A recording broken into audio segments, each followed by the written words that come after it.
I'd like to welcome everyone to our Comlink meeting for April. We have a lot of tough topics we're going to be covering, and so we'd like to welcome you all. And we're going to start off as we usually do with the Pledge of Allegiance.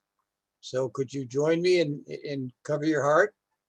And we'll start off saying, I pledge allegiance to the flag of the United States of America and to the republic for which it stands, one nation, under God, indivisible, with liberty and justice for all. Thank you. I'd like to go ahead and introduce our board members as we do. But let me first of all, we encourage any questions during this meeting, and I'll let Lisa go through how you may raise your hand or how you may participate. Alicia? Yeah, thank you, Carl.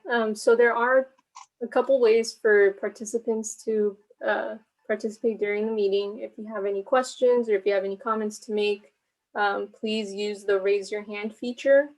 And you can, if you want to type it in, you can type it in the Q&A box. So we will be monitoring both the Q&A and the chat box and seeing for any of those that have raised their hand. For those of you that are dialing in, if you're not using the Zoom app, in order for you to raise your hand, dial *9, and then you'll dial *6 to unmute yourself once we call on you. So make sure you dial *9 to raise your hand and then dial *6 to unmute. We also have Spanish interpretation available, so we'll begin that in a bit. But if you need Spanish interpretation, you're going to see a little globe on your screen, and then you'll be able to click on the language that you want to listen to, which would be Spanish. Thank you. Carl, back to you. Very good. I'd like to introduce our board members. Our president is Peter Katz. We have as board members, we have George Collins, Evangeline Gronsky, Irma Macias, Terry McAuliffe, Leon Jacobs, and I'm forgetting somebody, and myself. I'm Carl Benninger, Vice President. So I appreciate that. Wow. We're going to start off tonight. Is Lisa with us right now? I don't. Hi, Carl. I noticed that Lisa Solomon, because there's two Lisas tonight. Okay. Lisa Solomon has not joined us yet, so perhaps we could start with Parks and Recreation. We definitely do. We're very fortunate to have our Director of Parks and Recreation with us. And if you notice around our parks, good things are happening. And I will thank her and her committee because I do a lot of work over at the Eddie West Field. And the new lights that are installed are very well appreciated. The field is better lit. I don't have to count there while I'm doing the scoreboard and count how many lights are out because they all work now. And the fixtures you put in is really improved the field. And there's more and more that happening around. So with that, let me not steal too much of Lisa's thunder. Lisa, I'm going to turn it over to you to talk about the park master plans. All right, thank you so much, Carl, and thank you everyone for having us here this evening. We are so excited to have been started our Parks Master Plan.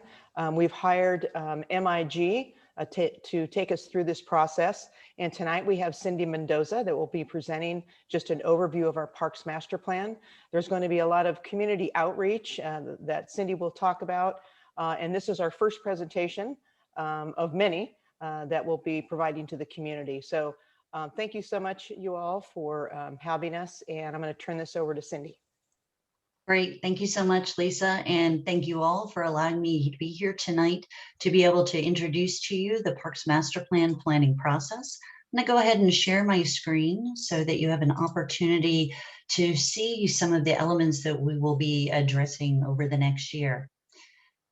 First thing is that we're going to be able to talk just briefly about the planning process and then a little bit about the analysis that we're going to conduct and hopefully have a few minutes left for questions at the end. This Parks Master Plan is really important as the first Parks Master Plan for the city. It's intended to provide a foundation for making good decisions with regards to investment for parks, recreation facilities, trails, programs, events, and open space. It is a long-range plan, so while we will be looking at short-term improvements in these, we're also looking out over the next 10 years to find out what community priorities are and how best to invest in those priorities moving forward. This is a 4-phase planning process. It's intended to take approximately into the beginning of next year. We're just now in phase 1, where we're looking at the existing park system to evaluate your parks and take stock of existing assets. But we've also begun to launch the outreach in phase 2, which is where we identify community needs moving forward. And then further into the future, we'll be looking at community priorities for projects, recognizing that this plan may identify more projects than funds are available to implement. So as we set those priorities, we're going to wrap them all up into a new master plan that'll guide decision-making for the future. So there's some key tasks that we're going to be undertaking over the next few years. As I mentioned, we've already started inventorying and taking stock of the park and recreation system. And that allows us to have that foundation of information where we then can reach out to the community to identify priorities, preferences, needs, how they use parks now, how they would like to use parks in the future. And that community outreach is corresponds to also a technical analysis of the park system, where we cross-check what we hear from the community by doing an analysis of areas where you have good service for parks and programs and areas where there are service gaps, such as the central part of the city, which doesn't have as much parkland. And then moving forward, we use all of that information, both the outreach findings from the community and the technical analysis, to create this long-range vision for park services and programs going forward. That vision becomes part of a planning framework. The framework includes things like goals for the future and strategies and even action items for improvement, the ways that you want to enhance existing parks and new parks as well. And then finally, as you see in the dark shaded color, the most important aspect of any master plan, that is how we look at the funding that is available and establish priorities for that investment moving forward into the future. As many of you know, there's a general plan update that is underway. We are coordinating with that, building on the information that they've collected through outreach and the policies that they've identified for parks, open space, and recreation. What's different, though, is that they tend to look at things at a citywide level and look at the way parks fit in with other city services. We go into more details, more specifics about park and recreation needs, and we're able to do that because of the level of community involvement and the specificity of questions that we ask neighborhoods, stakeholders, residents, everyone across the community. And obviously in the COVID era, we have to pivot a little bit in the way we do outreach. So we're going to be using digital tools, virtual meetings such as this one, as well as at some point in-person opportunities and things such as paper surveys to make sure that everyone is able to participate in this planning process.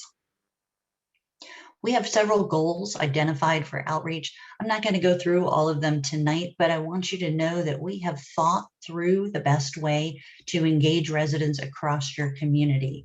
And we've created an engagement plan that identifies ways to not only reach as many people as possible, but also to make sure we're reaching a broad cross-section of the community.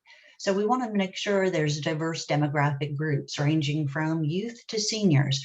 We want to make sure we're reaching people of different abilities, different interests, and even underrepresented groups, whether those are economically disadvantaged groups who don't typically participate in a planning process, or even racial and ethnic groups that we want to make sure their voices are heard. We do this to make sure that we have a master plan in the end that reflects the entire community's priorities and goals. In case you haven't seen it yet, be sure to check out the fabulous webpage that the city has set up that provides great information about this master planning process, but also provides some links. So for example, you can sign up or encourage people from your neighborhoods to sign up for our mailing list to get direct information about opportunities to be involved.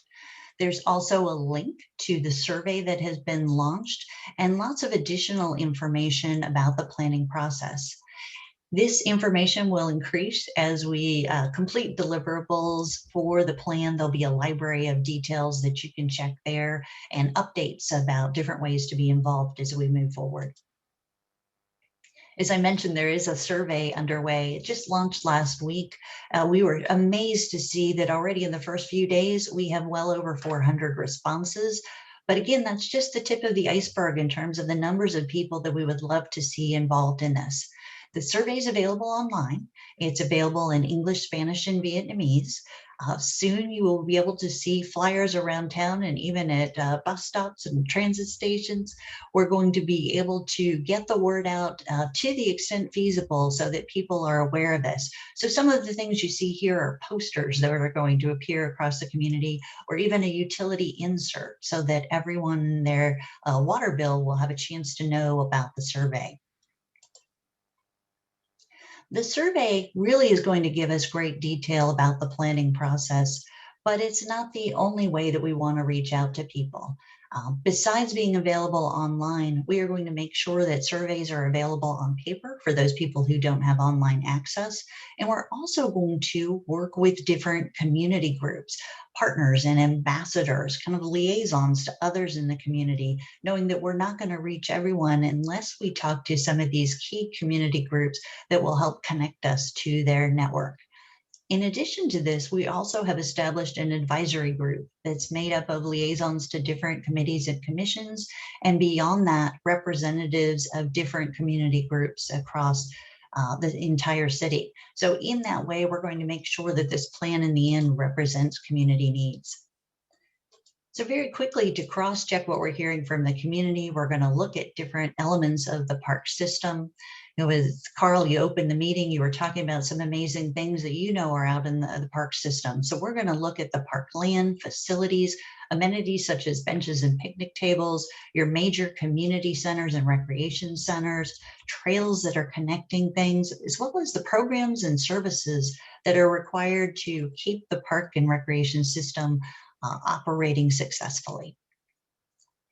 But it's not all about what we're looking at. It's also about how we look at things. In other words, we want to look at the park and recreation system through an equity lens, again, to make sure that everyone has opportunities to engage in parks and recreation benefits. We're also going to focus on the types of things that support community health, knowing that COVID helped us recognize just how important it is to have those opportunities to be outdoors or even to gather with one another. We're going to look at your green space, your tree cover, for example, and how that provides shade and supports the environmental quality of the city. We're looking at identity, how parks represent their neighborhoods, how neighborhoods are attached to their local parks. And then as you see across the bottom, we're going to look at how you take care of assets, how you respond not only to needs for your existing assets, but the needs of a growing and changing and evolving community. And more specifically, how to involve key partners, recognizing that in parks and recreation, the city is not going to move everything forward alone. It's really how they work together with others to help implement recommendations that is going to lead to a successful park system. And that, of course, takes us to the box that is identified as funding. But more than funding, we're going to make sure we look at the resources needed for implementation. So that includes things such as staffing availability as well, and funding in the sense that there are different types of funding pools for park development versus maintenance and operations. As I mentioned, we're following up on a general plan that looks at the park system citywide. But besides looking at the entire system, we're going to be in the details of, the fact that you have 363 park acres at 48 different sites, 22 miles of trails, and the numbers of facilities. So we look at each of those elements individually to understand what's needed, but then are able to roll up recommendations to give you system-wide guidance. As I mentioned, there's 4 phases to this planning project. At the bottom of this slide, you see all of the different tasks that we will undertake over the course of the next year to provide great information that will support the planning process. So we're really just getting started, and it's great to have the opportunity to check in with you now, in particular because we realize that you are an important ally to us in terms of supporting this park master planning effort. So I'm just grateful to be able to be here tonight. I'm going to ask for your support and request that you help us publicize opportunities for residents to be involved. That communication piece with individual neighborhoods is huge because not only can you share information with them about the planning process, but then, share back with Lisa and with staff about what you're hearing about neighborhood needs. And of course, just continuing to communicate, as Carl did early on, the importance of parks and recreation across the city is certainly essential to this planning process. So we're grateful for your interest and involvement as we get started here. We're happy to take any questions and comments you have.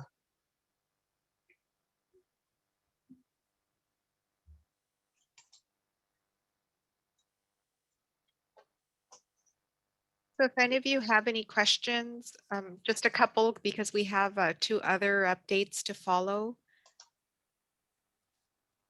Maybe we can start with the board members. George, go ahead. Okay, hi, I'm George Collins. I think in listening to what you had to say, that the first question I have is, doesn't the city already have a set of assets on file that you can initially reference for what we have all over and the status of where everything's at that we can start working from? Indeed, they do. They have great information that we are using as a foundation for the analysis that we're doing. We're cross-checking the inventory, and between city staff and our staff went out and visited all parks to assess the condition of them. But certainly we are building off of the inventory and data they have already collected as we move forward. If I can add to that, I'm near Thornton Park and I used my drone to film it one day, and from a couple of 100 feet up, you can see that more than fertilizer is needed per se. What are the immediate plans for the summer, although this is long term, to bring the quality of the grounds up right now? Yeah, I'll go ahead and take that question. Hi, this is Lisa Rudloff. I'm the Executive Director of Parks and Recreation. Thank you for the question. We were allowed money to fertilize our parks. So we have additional funding as of last year. And so the grasses should be green right now because the fertilization has happened. I'm not sure where you're speaking of at Thornton Park, but we will take a look at that and make sure, and maybe Ron Ono can speak on behalf of Thornton Park. But things we're doing right now are, have you noticed that we don't have like trash cans in our park? We have some trash cans receptacles in our parks. Some are plastic, some are metal. We're trying to be consistent right now. We have some extra funding to put trash receptacles. We're putting in new restrooms there was one at Thornton in the barrier-free park that just was installed, and we just finished the landscaping around it. We're also having a park host live at Thornton Park to be our ambassador for that park. And so they're going to be starting probably in the next couple months. So there'll be, eyes and ears and a member that's taking care of our Thornton Park. That's our pilot program, and we hope to expand it to the rest of our parks also. Ron, did you want to say something about the grass at Thornton? Yes, thank you. First of all, just recently, we just had major irrigation breaks at Thornton Park. That's what's probably caused the grass to kind of decline. But Lisa's right, we do have a fertilization program. If you know Thornton Park and know the history of Thornton Park, it used to be a swamp area or a peat area, and the city for the longest time back then used it almost as a dump site. You've got cars, you've got concrete, you've got asphalt buried underneath all that landscaping. So we're actually having a difficult time getting plants to grow. So each time we do that, we really have to look at the fertilization system, how to establish it so the plants will have a good chance to survive.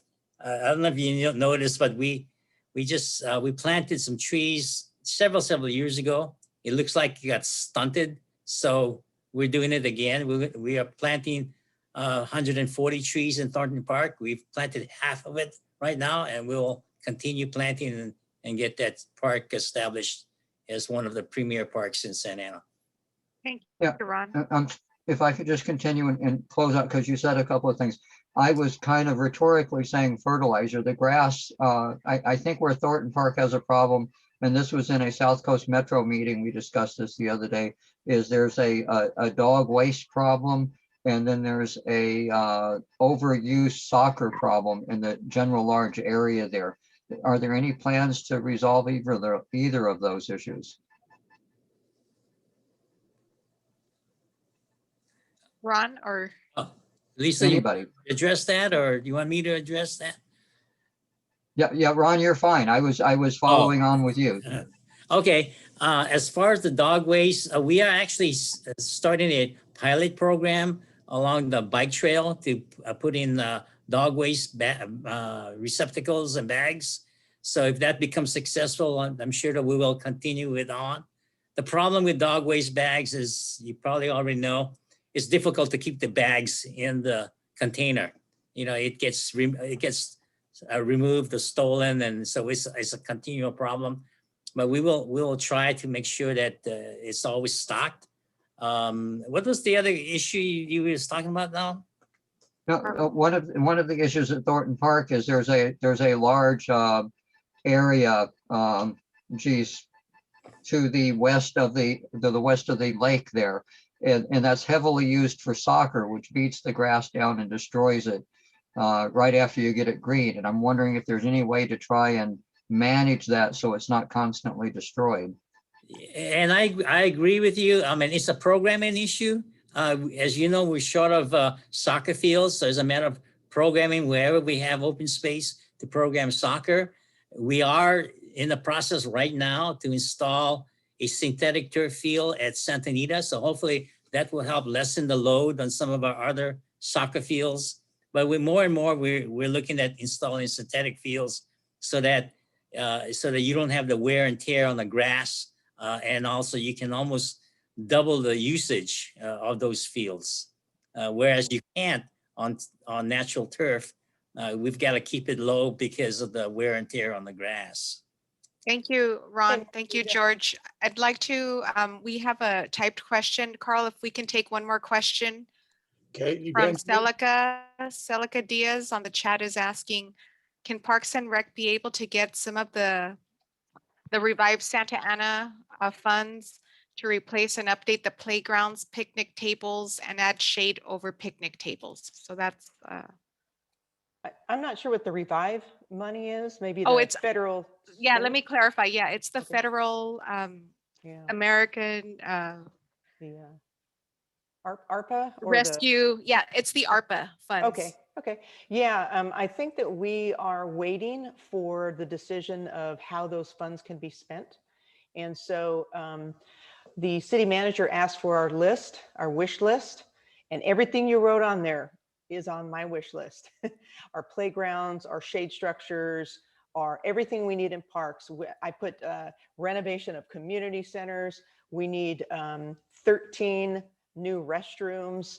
So yes, we will take anything they give us and replace amenities in our park. So we're very aware of that, and we're hoping that we'll have that decision. I think we're going to hear before May 10th how those funds can be spent.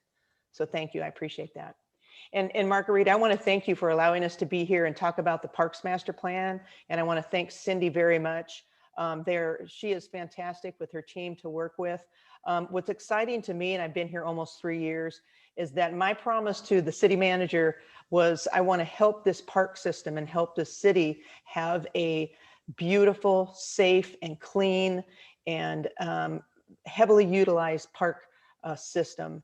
And I think we're well on our way. And I'm just excited when I talk about trash cans. You're like, whoopee, trash can. That's huge. I mean, a new trash can is a good thing for the parks, and having a consistent, good looking trash can, new restrooms, and things of that nature. We have 8 fitness courts throughout our park system for free fitness to help the obesity rate in Santa Ana. So I'm just very excited for this process. I thank you all for your time, and I hope that you'll help us get the word out and really let the community know that we want their opinion, because this matters. And this will set a beautiful roadmap for this city, because we have beautiful parks. We just need to take care of them, and we need the council to fund us a lot of money because we have to maintain them. but I think we're well on our way, and I thank you so much for everything. Thank you. And just want to thank those, I know people have their hands up. We need to move to the next update. However, thank you, Carla Juarez, for sharing the link to the MIG survey for the Parks Master Plan.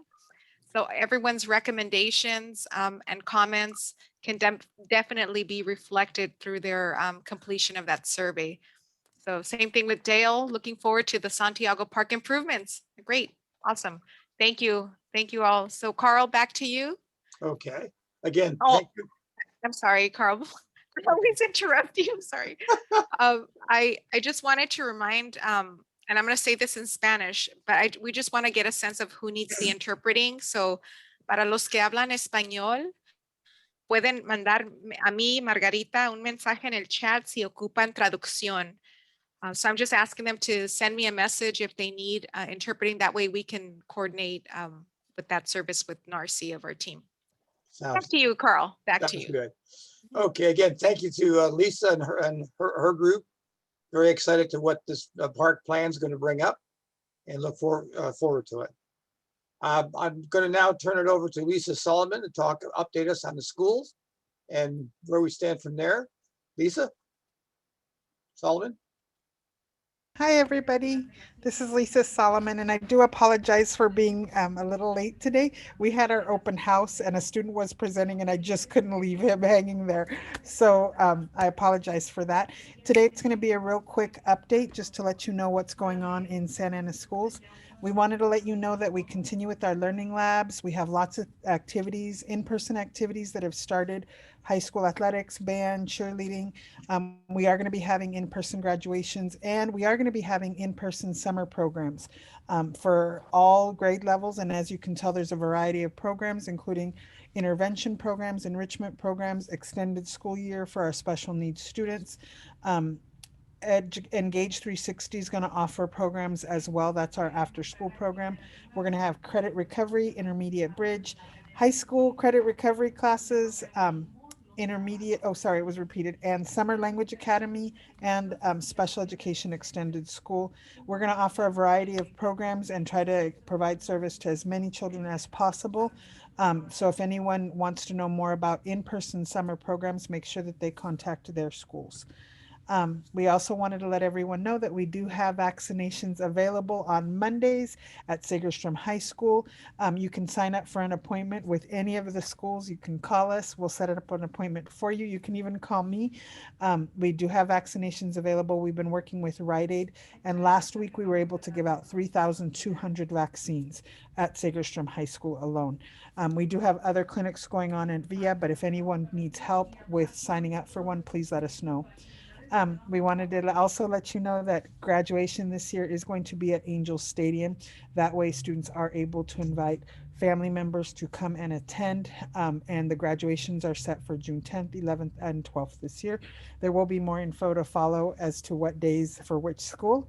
And lastly, we just want to let you know that the last day of school for us this year is June 3rd, and the graduations will be June 10th, 11th, and 12th. Does anybody have any questions? Yeah, this is George, Lisa, really quick. I know there was some discussion about, just with your comment there, does anyone have any questions? Are you considering doing a separate Zoom meeting? So I know your time here is very brief, so you can extend on to your own Zoom meeting and have more in-depth discussion. Yes, I am. And also I've been working with people from the district. If anybody ever has questions, whether it's about curriculum, what programs we have for our students, what supports we have. We'd be more than willing to meet with you.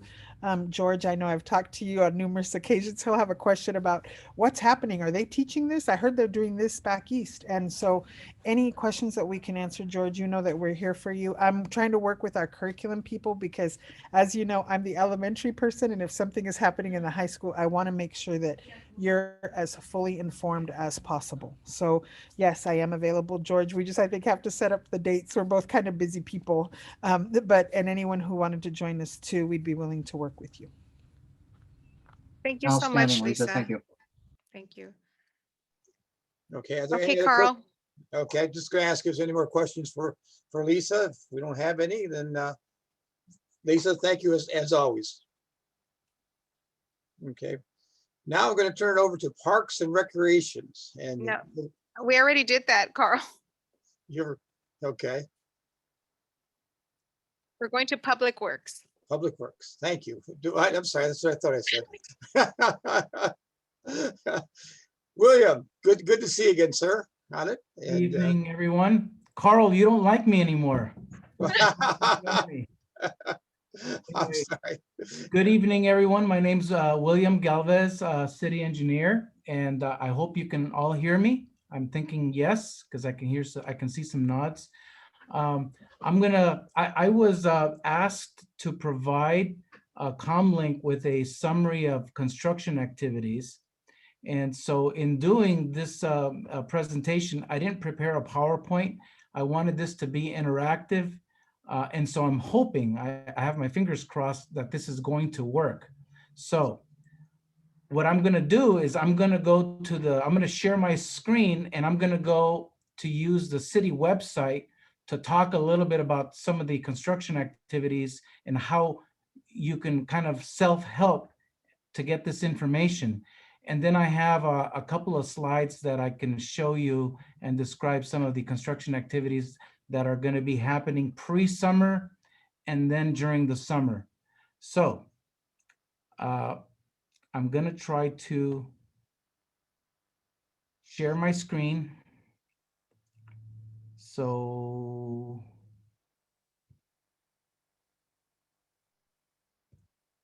am I doing that correctly, Margarita? We don't see your screen, William. Not Okay. yet. Okay, oh, here it goes. Share screen. All right, there we go. How about now? Yeah. There you go. All right, good. Phew. This is the hard part. So this is our regular City of Santa Ana website. And if you go to the top area right here under City Hall, we can go to navigate to city departments. I'm going to go a little bit slow in case you haven't tried this. I have a touch screen, so I'm using my finger here, and I'm going down to Public Works. And here we are in our Public Works Agency website. And one of the first areas you'll see is current construction. And when I touch on that, we get a construction map. And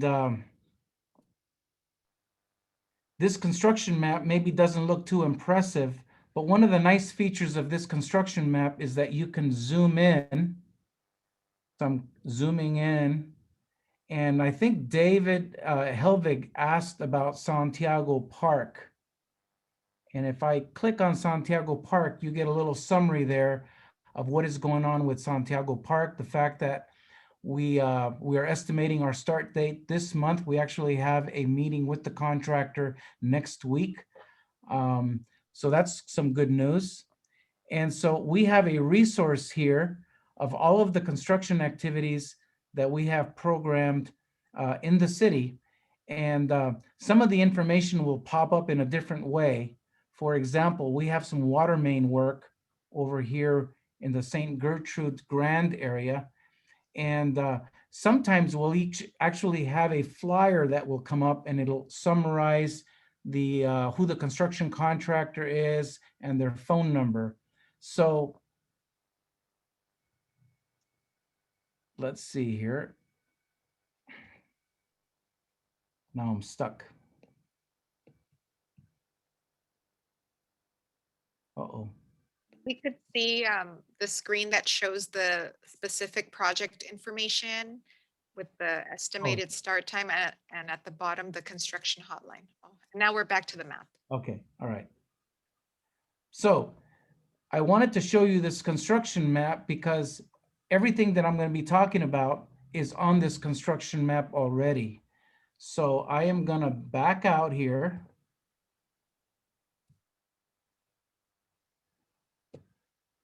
And I'm going to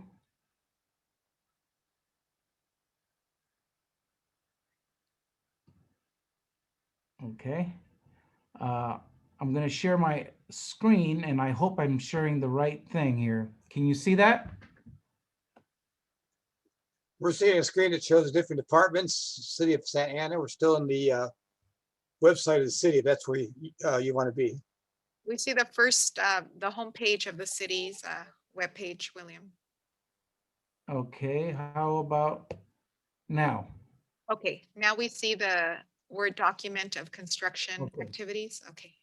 So I want to give you just a quick snapshot of what is going on in the city that will probably impact most residents and folks that use our streets going to and from work or school or whatever activities they do. Pre-summer activities, we have some significant construction on Bristol, just north of Alton, and this is for the SA5 vault. We're upgrading a vault that is a connection to Metropolitan Water District, and we're always having to block traffic when we want to ensure that the valve connection with Met Water works. So we're upgrading this vault so that we can not interfere with traffic. So that's going to be going on for the next few months. We also have the San Lorenzo lift station near Bristol and Segerstrom. These improvements are happening on private property. It's city-owned, but it's nonetheless private property. But we will have upgrades at the intersection of Bristol and Segerstrom to do some utility work that will impact that intersection, and that will be off and on for the next couple of months. As I mentioned earlier, we do have some water main work at St. Gertrude and Grand, and those are water main replacements that are going on, and so that will be active for another few months. Then a major project that's coming up is the South Main corridor improvements. We're just getting started with that project. That project's going to last for about a year, and we will have some construction activities in spots in the pre-summer months. Later on, it'll expand to basically the entire corridor between First Street on Main, between First Street and Warner. Then we also have another major project that's getting underway is the Warner widening project, and that goes from Main to Oak. The project's already been awarded. We're having some pre-construction activities, so you will see some pre-summer activities in the next couple of months on that project. And then we have some other minor projects that are also pre-summer, but they're more into the neighborhood areas. We have the Valley Adams water main improvements, and we also have the Lincoln pedestrian improvements. Again, a lot of folks that are maybe not familiar with those particular locations, they might not be familiar with what's going on, but they are some significant work that will be going on. Then moving on to the summer, the SA5 vault improvements will continue. It's impacting mostly the northbound lanes. That's where the work is. And the San Lorenzo project will continue. That project won't be completed until maybe early next year. And so off and on, we might have some intersection interference and it'll be, again, utility work in the intersection, and it's a major intersection in the city, and that's Bristol and Segerstrom. The St. Gertrude water main work will continue for another few months, but really in the summer is when we're going to really see two projects really take off, and that's the South Main corridor improvements. We'll have some major utility activities during the summer, and then in the fall, we're going to have a lot of the flat work and the streetscape work on Main Street. And then the Warner widening will be fully underway. We're starting with some of the utility improvements, but during the summer, we'll see a lot of major activity. The widening work will be taking place, and so that's going to be a major project that really interferes with some of the traffic. So traffic control will be critical on that project. Some of the projects that we want to showcase is something that we're really proud of, is sharing the road projects on Civic Center between Main and Santiago and Bush, which goes from Civic Center to 17th Street. Although those two projects are completed, I wanted to make sure that ComLink and the public is familiar with the features of these projects, because that's really the types of projects that we're going to be doing more of. Wherever we are going to be sharing the road with pedestrians, bicyclists, and vehicles, those two projects really showcase what the city will be like in decades to come. Parks projects, we had a presentation for parks. Some of the smaller projects that you may not know of that are in the map that we looked at earlier. We have some improvements to Adams Park, improvements at El Salvador Park, Jerome Park, and Campesino Park, and of course the Santiago Park Gas House project. We also have some improvements at the main library that was just awarded earlier this week by the council. We have some roof and ceiling improvements at the library, and then two other projects that are going to be in the fall, but we need to start looking ahead to major Bristol Phase 3A improvements between Civic Center and Washington. That will be major construction activity, much more so than the bicycle improvements that are ongoing right now. And then we also have Bristol 4A between Warner and St. Andrew. And again, that's major widening activity that will be impacting traffic. So in a snapshot, that's most of the work that will be pre-summer and summer. And so the next thing that I wanted to do is a little more self-help here. I'm going to try to share my screen again. I hope I do this right.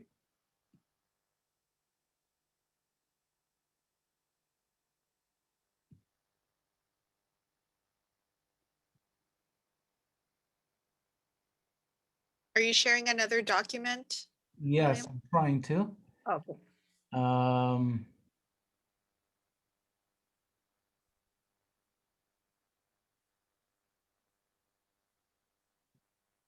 Okay, here, share screen. There you go.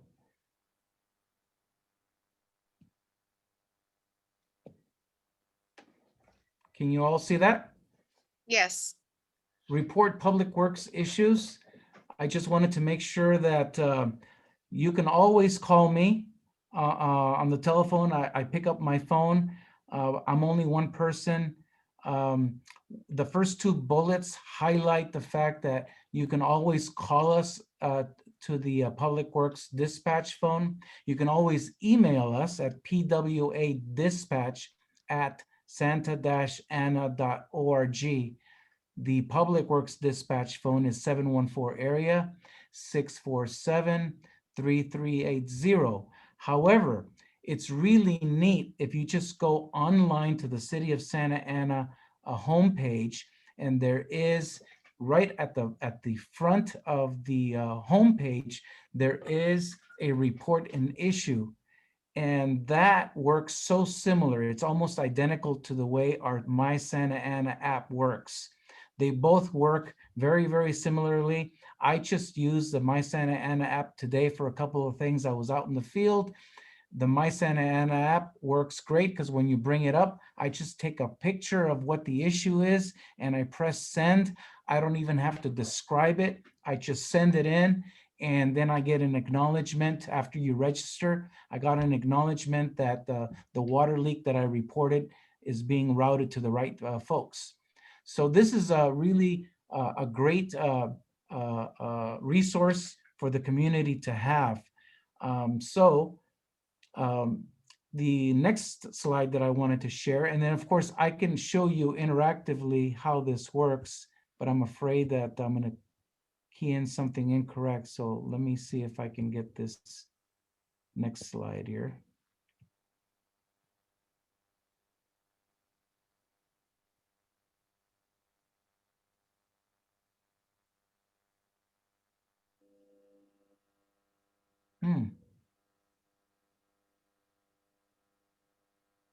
I don't see it now. Okay, this next one wasn't so important, but what I wanted to let you all know is that in Public Works, I've been here for almost 9 years and we have not added any significant staff. Just in the last 6 months, we have added 4 inspectors. So we've gone from 4 inspectors to 8 inspectors. We've added about 10 staff engineers. And the significance is that we now feel like whenever you report an issue or whenever you call us, we might not be able to make the repair that you want or the upgrade or the improvement you want unless it's a safety related issue, in which case we'll get to it right away.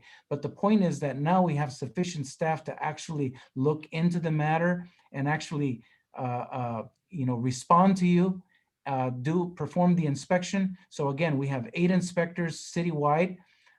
So we believe that we can stay on top of these capital projects. We're doing a much better job at making sure that the quality for the project is there. We're making sure that traffic control is impacting our community to a smaller degree, and that we're just overall being much more responsive. So the map that I was going to show you is basically just a grid of the city and the fact that we have 8 inspectors and they're all assigned to different parts of the city. Maybe the next time I can show you this map, but it's nice that Carl, if you get to know these 2 inspectors that are assigned to your part of the city and you're able to get in touch with them, they're very, very familiar with what your issues might be, what the ward issues might be in a certain area, and it just builds better responsiveness by our team to the community.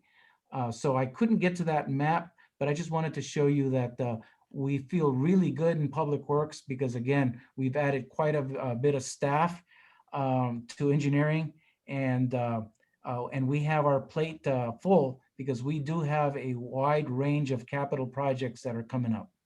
So if you have any questions, I'd be happy to answer those. I hope this interactive presentation went well.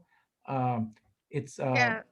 Please use that website. It's very useful. So we have a couple of questions. We'll start with board member Evangeline Gronsky. Go ahead, Evangeline. Evangeline, yeah, Can you unmute yourself. please unmute yourself, Evangeline? Oh, she's trying to. Okay.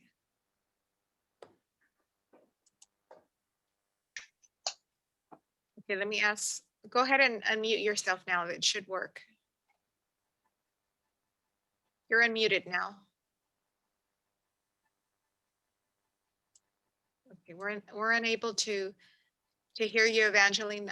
Perhaps you can provide your question on the chat or on the Q&A box for now, and then we'll go to the second question that we received in the Q&A box, which is from Celica. So Celica, her question is, can you provide an update on the Standard Street project? Standard Street. Is that an upcoming project? It's from First to Edinger or to Warner. It's that whole stretch, but I think the section that probably concerns Celica is the First to McFadden stretch. Let's see if I can pull something up here. Can you hear my mic now? Yes, Evangeline, we can. Okay, all right. I'll ask when he's done. Thank Okay. you, Evangeline. Okay. I'm getting good at plugging and unplugging. Okay, so I'm looking at the map and I'm looking for this project and I'm somehow not it goes from First to McFadden. So is it something under construction now? No, it's not. I think there will be some improvements along that corridor. And I think this has to do with, I know it's just initially starting like the outreach. So my Yeah. understanding is that there's more like forthcoming in terms of how to work with the community, right? And keep them informed.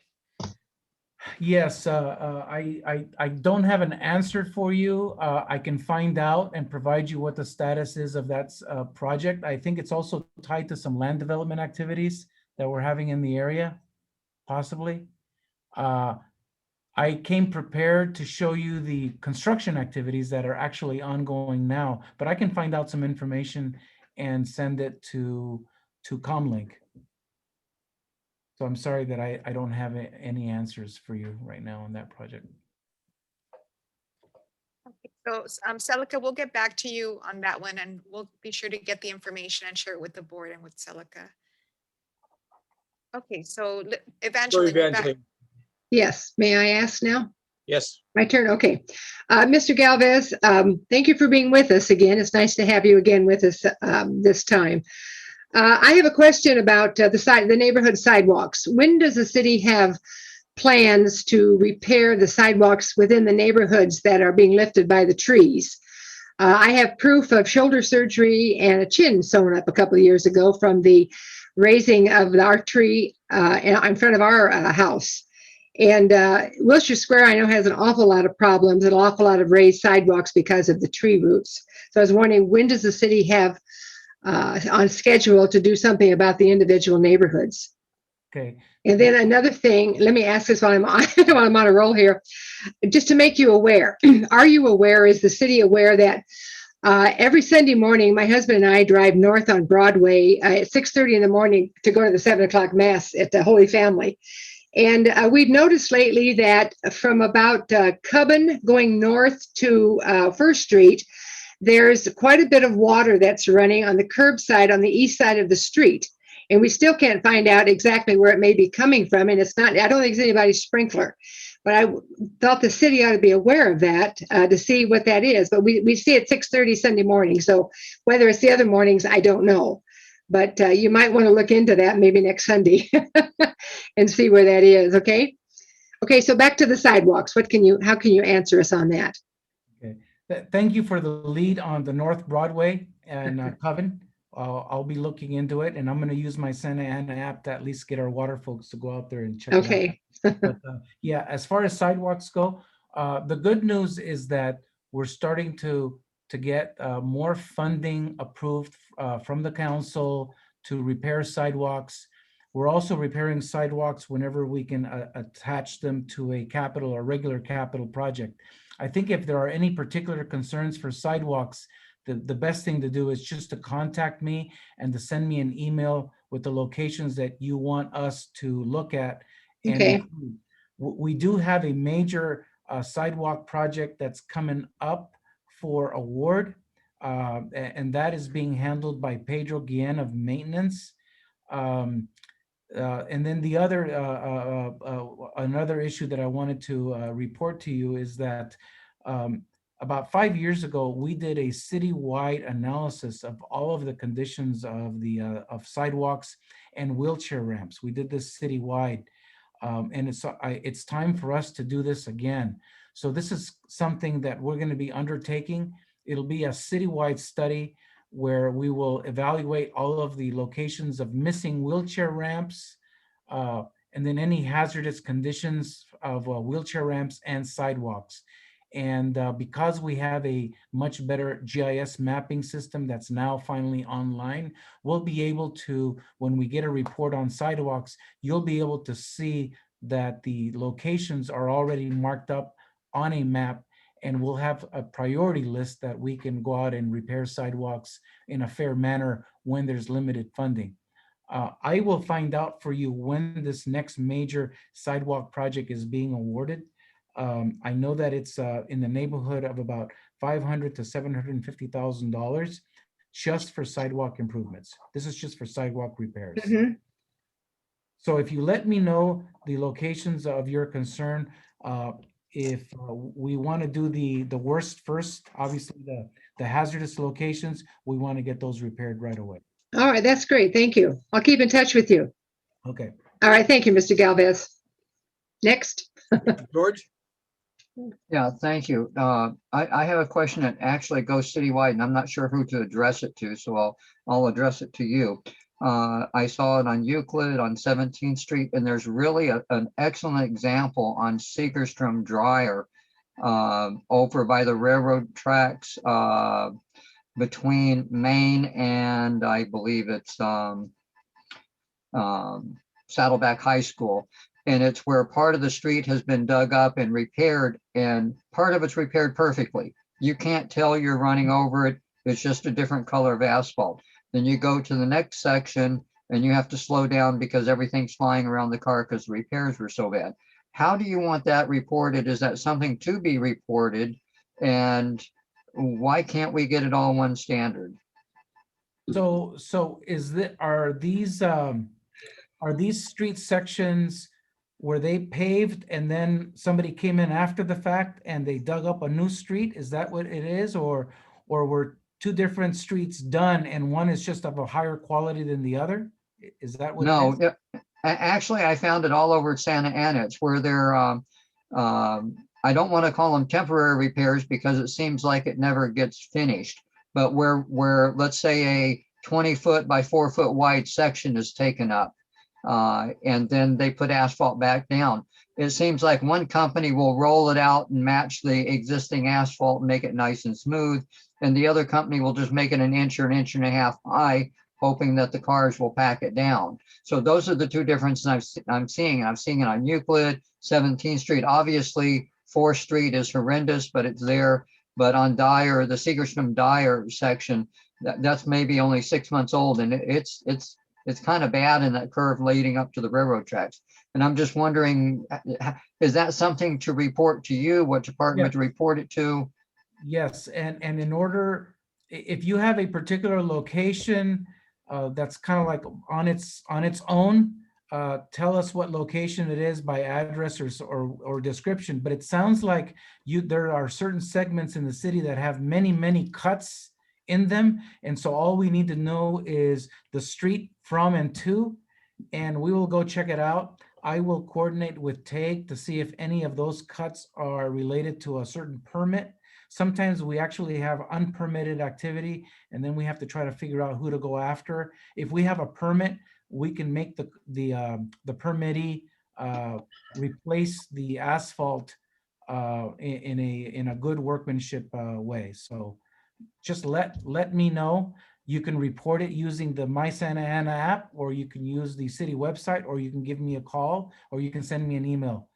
Any of those ways, just let me know, and we will respond to you that we received your concern, and then we will keep you up to date as to what we're doing about it. Terrific. Thank you very much.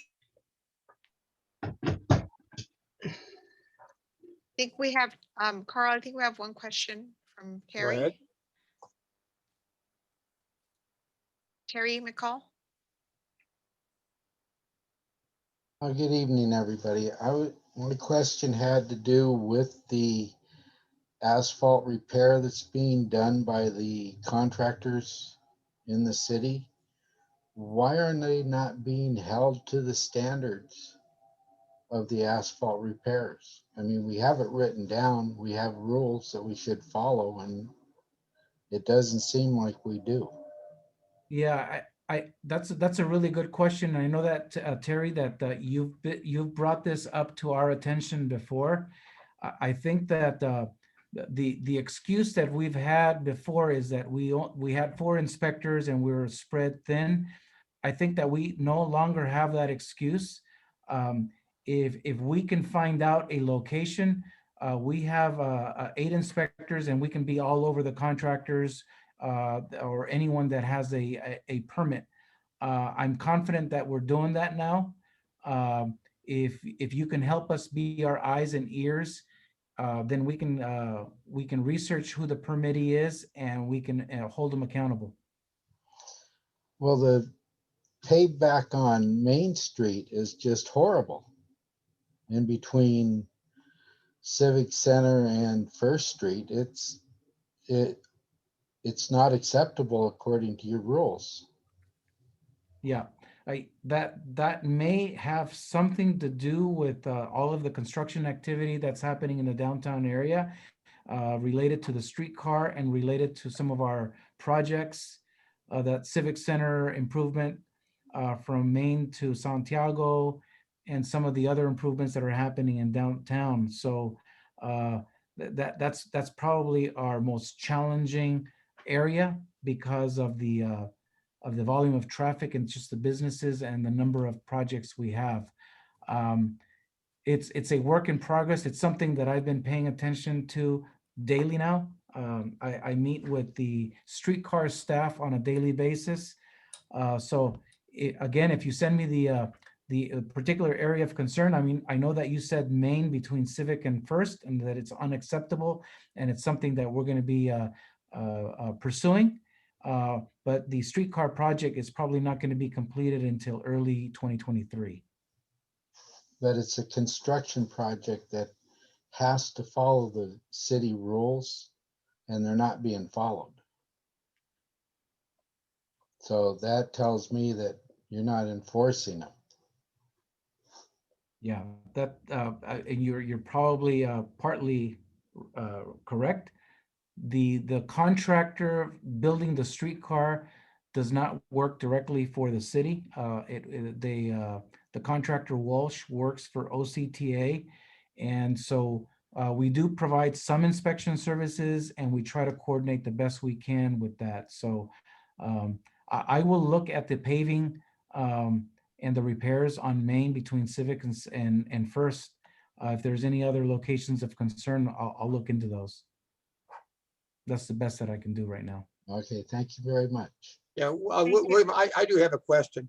Your inspectors, how are they divided up among the city? Do they each have their own section, or are they taking on a project? Yes, the inspectors have probably about a half a dozen projects each that are assigned to them. Plus, they are also assigned geographically to different areas of the city. So that's the map that I wanted to show you. We don't want to rely just on one inspector for a city because they can be off on vacation or sick. So we have a main inspector and a backup. And so we have a kind of an overlapping grid all over the city. So that way there's always a backup available. And so that's a map that I wanted to show you. I can certainly send a copy of that map of the inspector assignments. I can send that to Comlink as soon as this meeting is over, so that you could see what I was talking about. Yeah, I think that would be great. I know I expressed to you by email concerns I had about Bristol and where the trolley tracks went across on the south side and the dip in the street. I am watching very carefully how all that goes down through 4th Street. That's a lot of work. I hope in the end we end up with very nice streets. I know for a while when they did the utility work, it went very smooth to a roller coaster down 4th Street. Right now it's all tore up, and so hopefully the outcome of that is we get the nice street we had at 4th Street prior or after when we're done on it. I guess a question, time frames. You're feeling the light rail will not be completed till 2023. Is there any idea when 4th Street will be opened again? Right now, it's very closed down, very hard to use. You know, I don't know if Tressa is on the line, and I know that she's been very, very helpful in doing some of the outreach. I know that just yesterday and today I met with the contractor to discuss schedules. And again, the contractor doesn't work directly for the city, but I can certainly ask questions as to when certain areas are going to be impacted. And your question about 4th Street is one of the key areas that Tressa and Julie Castro and myself are trying to work out and get a grasp of, so that we can communicate what the impacts will be to the businesses along 4th Street. So Tressa, I don't know if you have any additional information to provide. Yeah, you can hear me. Contractor's not working on 4th Street currently. So you should be able to access, I was down there today and, 4th Street right now is wide open. So I'm not exactly sure if the challenges that you're having are necessarily related to the streetcar. As it pertains to 4th Street segment 4, right now, the contractor is working on Mortimer Street. So they just laid track in Mortimer. They're now setting that track and we'll be back probably over the next week or so to do the pour. And then they'll have the track set. And when we leave Mortimer, that will, the whole area will be repaved. Once they're done at Mortimer, then they will move into 4th Street and they'll start with the first 2 blocks being from Mortimer to Spurgeon. And then move to skip 2 blocks and then move to the next area, which will be between Main and Broadway.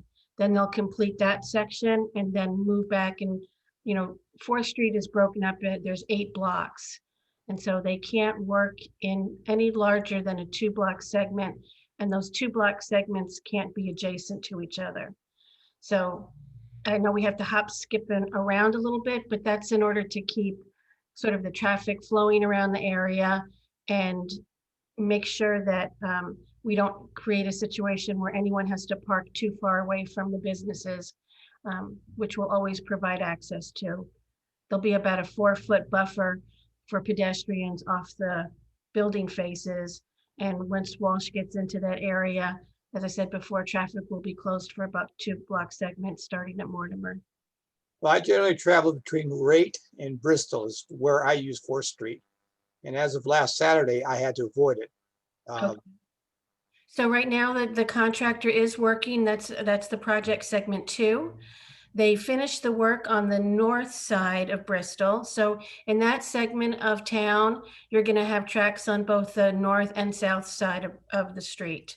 So they have completed the work on the north side. They've laid the track and they've done the paving. Now they flipped the work and they're now working on the south side in that segment of Santa Ana Boulevard between Bristol and Rate. The Rate intersection is now open, so you can get up and down through Rate. And the other change that we made when they flipped the traffic was we opened up Pacific. So Pacific is now a north-south corridor that's available and open. So, we realize it's very challenging. We found there have been a lot of delays on the project that we certainly did not anticipate. If you're in that area down in segment 2, there are dozens and dozens of rail ties from the old Red Line that were not anticipated, and they have to be disposed of in a very specific way. So that segment on the north side took us much longer than we would have wanted it to. I myself went with a colleague and apologized to all of the residents who front Santa Ana Boulevard because we felt very badly about all of the time that they're being affected by the construction down there. We think we have a better plan now for moving on the south side, and we think that production will go much quicker than it did on the other side of the street. Interesting.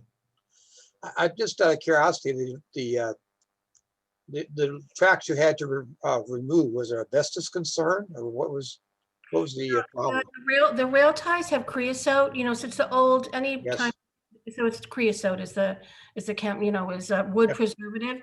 It's kind of amazing if you look at the rail ties, they've been buried for over 50 years, brand new. So the creosote really does work. But you just can't throw them away, and take them any place. There's a specific way they have to be handled. So it just takes a little bit longer. I understand. Any other questions out there? Carl, Yes, I wanted to see if Peter Katz had any questions since he's participating on the phone. So Peter Katz, if you can unmute yourself. Alyssa, can you remind him how he would be able to unmute himself on the phone? Oh, there he is. There he is. Go ahead, Peter. Yeah, Margarita. Yes, we can hear you, Peter. Yeah, the most interesting part is about the streetcar on the delay. I heard Teresa talking that this is going to take another a year, or is it 18 months more than they anticipated on reopening the streetcar? I know that the traffic is a nightmare on the part on Fairview and Fifth Street, and all the work that's going on Bristol Street. So the north-south traffic is totally a nightmare. The only way you can go north and south and make any headway is on Harbor Boulevard. So are they taking into consideration the commuter traffic that's going up that way? And how long is that project is going to take on Fifth Street and Fairview? So at Fifth and Fairview right now, so on Fairview, adjacent to the school building where the PE right-of-way is, or the Old Pacific right-of-way, that's what we call ballasted track. So they're building a track that will run from the Santa Ana Bridge all the way out to Fairview, and then cross Fairview and re-enter the Pacific Electric right-of-way at that location. There'll be a station, a two-sided station there. So there is a lot of work to be done. That's why we closed Fairview over a couple of weekends, in order to get the work done and then open it back up to traffic. Otherwise it would have taken longer. In terms of the project length of time, right now, we're projecting July of 2023. The FTA, who's our federal partner, our funding partner, they'll be doing their own risk analysis and review of the schedule, and they may have some other recommendations in terms of length of time that it'll take to finish the project. And we'll continue to update the public as we have more specific information. You know, we had a cultural remain, Native American remains at the MSF, or the maintenance and storage facility. Once that happens, there's a very specific way that those remains have to be handled and preserved. And so there have just been, like I said, a number of issues that have come up. And as they come up, we do our best to resolve them. The city's been a great partner with us, and we are getting the work done as fast as we can. It's easy for me to sit here and say, but I do appreciate the fact that it is taking us much longer than we would have wanted. And Teresa, two other questions. The parking structure at 17th and Harbor, when do you anticipate completion of that? And the second question would be, who's responsible for cleaning up the graffiti that's all over the overpass and all along the right-of-way already? Who's responsible for that? Sure. So there will not be a parking structure at Harbor. There'll be a parking lot with about 45 spaces. Recently, the contractor did do painting and cleaned up the structure there at Westminster. We have a lot of issues with security, site security. People come in and have done terrible, graffiti everywhere, pardon me, within the PE right away. And frankly, it's kind of impossible to keep people out of that area. The contractors had a lot of damaged equipment and things have been stolen off the site. It's just the fact of the life of what's happening out there. Once we get the project built, then we anticipate that the security of the area will be easier to monitor. And I think if you ever travel down the PE right away prior to this construction, we did a pretty good job of keeping the graffiti. If it came up, we cleaned it off right away. It's just a lot harder with the contractor being in and out of the site so frequently, that security is just an ongoing issue for us. Thank you. Thank you, Peter. Teresa, I have a question for you. If we have a concern about what's going on, do you prefer we contact you or contact the city? You're free to contact me. So my office number is 714-560-5374, or you can send an email to ocstreetcar@octa.net, and that comes to me as well as other members of the team. And or you can check our website.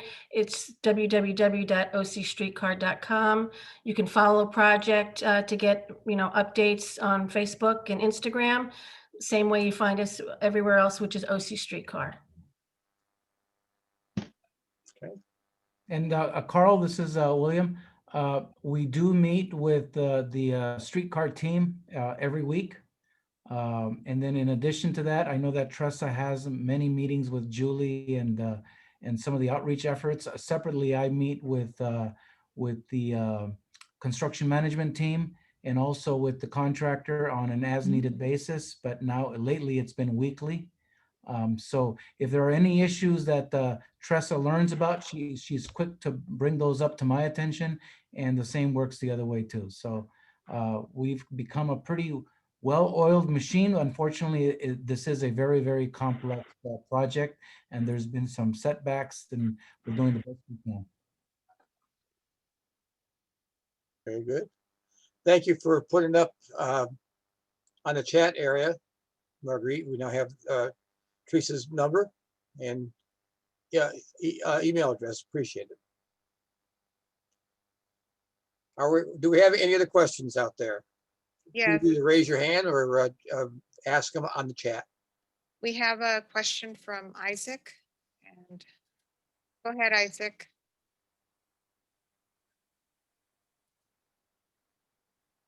Isaac, you need to unmute yourself. There we go. Can everybody hear me? Yes, sir. Go ahead, Isaac. I was a little late to the meeting and I wanted to discuss something, item in the, something for the Parks Master Plan. I don't know if this is the appropriate time to talk about that, or if I could still ask something about that. I know that the parks, the presenters have already left. Right now, we're focusing on public works, but we can provide the information on the chat, Isaac. Okay, Unless that there would be was- great. Okay, all right. Alyssa, thank can you help Alyssa to get the Parks Master Plan information? I think what we're doing, Isaac, is promoting the survey to get people's opinions on what priorities and amenities are important for the community. All right. Yeah, thank you. Yes. Thank you, Isaac. Okay. Okay, so we have other attendees. If you wanted to raise your hand, if you haven't participated but had a question regarding Public Works construction or observations or with the streetcar.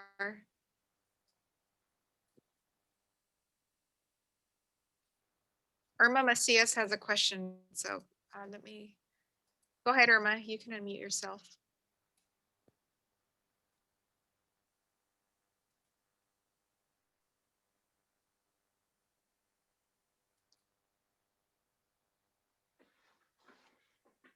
She's trying to clean her screen. I think she's trying to unmute herself. So yeah, Alyssa provided the link to the Parks Master Plan for those of you who jumped in on the call later, and ways that you can continue to be connected. All right, Irma, let's try it again to unmute yourself. Okay, I'm Okay, done. now, all right. As I see, Public Works Department, it has a lot of projects open throughout the city. And it is the first time I think that I have seen the city and with all these projects. But at the end of the day, I think it's way too many. They closing the main areas of the city, which is Harbor in Fairview and Bristol and Maine and also Grand. I don't know if there's anything that they can work within the departments to make sure that they try to finish some projects first, and that will help alleviate the traffic with the community, especially during the peak hours that the traffic is really heavy. Fortunately, right now everyone or the majority of the people are staying home, but still is a lot of traffic. So I don't know if they can work within the city, the different departments, and see if they can start a project and try to finish a few first instead of having all the traffic through all the city. And also, especially because the community is getting tired of unfinished projects. I see on Bristol, I've been here for 47 years, right here through Bristol and McFadden and Edinger, and this project after project. And I really thankful for the city, but in the meantime, it's way too many in a way that they don't finish. They start something and they don't finish. Either it's funding, either is the department or the and not enough employees to complete the job. Just try to make something that is doable for you and doable for the community that is has to commute. You know, all the complaints that we heard in the community is how heavy traffic is and the length. I have been going north on to the 22, and I make 45 to 50 minutes from, I'm gonna say from Washington to the 22.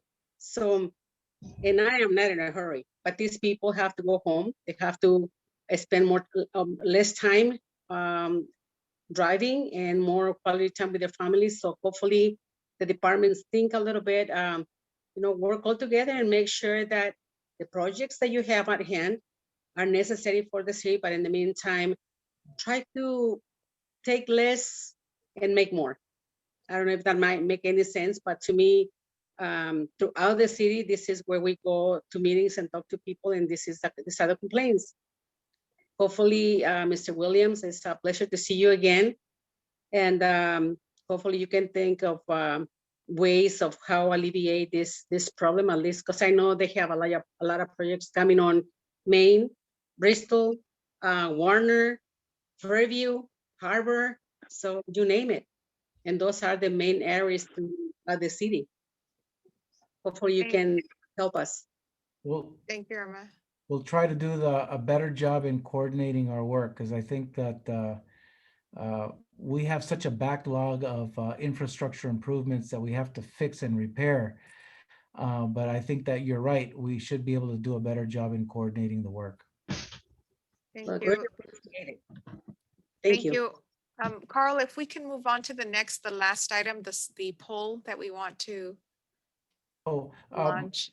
Margarita, Yeah. can I make one quick comment? Something that Nabil and Michelle asked me to do is on our city website, when you go to the Public Works website, we have a neighborhood block beautification contest. And I just wanted to read this for your benefit. The neighborhood block beautification contest is all about beautifying our community and making improvements to our neighborhoods. To qualify, you need to send before and after pictures demonstrating the improvements made by each participating property on your block since the launch of the contest. The before and after pictures need to be taken after March 1st and submitted by May 21st.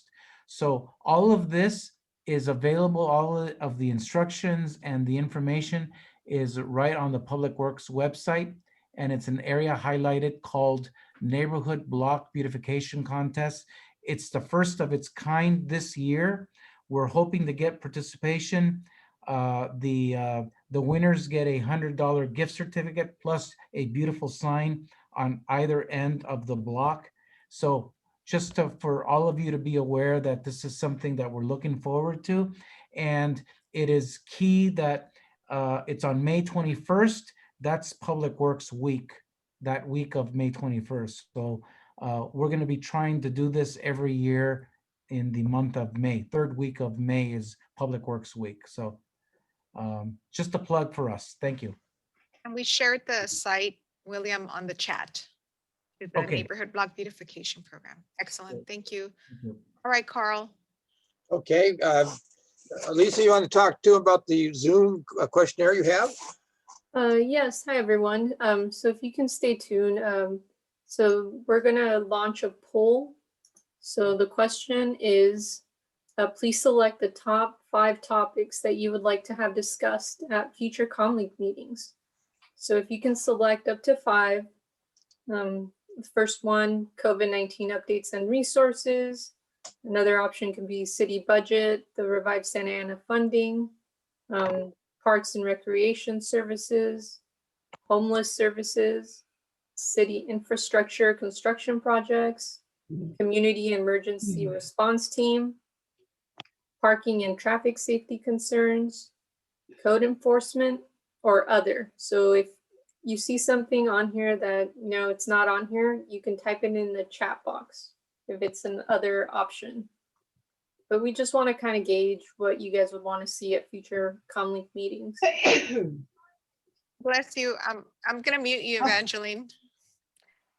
So yeah, just to add, the Board of ComLink really wants to plan, the next series of meetings that reflect what the neighborhoods, what those in attendance want to learn more about or just want to connect greater on. So we'll keep the poll going for a little bit more. And While we're collecting some of the input, I just want to thank Mr. Galvez and Teresa for being with us tonight and talk about the issues that we talked about. Thank you for your time.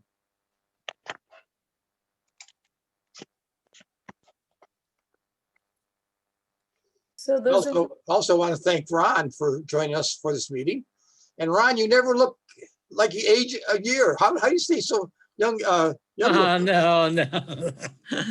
I miss you guys. I haven't seen you for a long time. It's probably been a year since we all gathered together, True. so we have a question. Alyssa, if you want to close the poll, but we'll take a question from Carla Juarez. Hi, Carla. Hi, good evening, everyone. I'm Hi. Carla Juarez. I'm a longtime resident in Santa Ana and also an unpaid community organizer. My question is, so I've been trying to get more people involved to come to the ComLinks meeting because the ComLinks meeting are funded by public funds.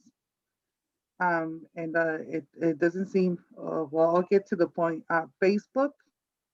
The Facebook for the ComLink is not updated. I've already tried sending a message to the Facebook for the ComLink, and not a lot of people know about these meetings, especially when it comes to getting input from the public in regards to future meetings. Definitely there needs to be more outreach to the community so they could get involved. And also, if you truly believe in civic engagement, there's a lot of population missing out on the neighborhood initiative meetings. So I just wanted to shine some light on that. Thank you. Carla, thank you very much. Appreciate those comments, and I assure you will be discussed at our next board meeting. Okay, so Alyssa, yeah, you want to share the results? Yes. So it looks like city budget, the majority of people selected. And then a couple of ties with parks and recreation services, homeless services, CERT, and code enforcement. And those of you that selected other, if you can please type it in the chat, that way we also get, your topics that you would like to hear. That would be great. Thank you.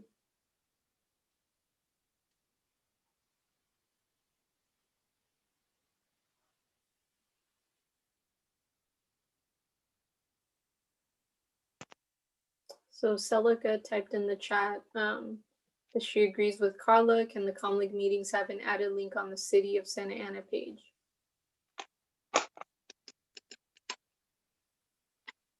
Yes, thank you, Celica. And we're working to also revamp our pages to have more information and tools that are easily found. So that's something that we're also working with. So we'll take a look at the ComLink page as well to do that. So one topic that Carla suggested that was not on the list has to do with the housing element from the general plan, which is due in October. So perhaps at a subsequent Comlink meeting, that could be a topic to discuss. Thank you, Carla. Okay. Okay, Carl, back to you. Well, I think it's late in the evening. I just want to remind everybody that our next meeting will be May 27th, Thursday after Memorial Day. And I thank everyone for participating today at this meeting. And does anyone else have anything to add at this point to this meeting before I close it? Okay, if not, then I'm going to go ahead and close the meeting and thank everybody for attending. Thank you. Thank you. Good Thank you. night. Good night now.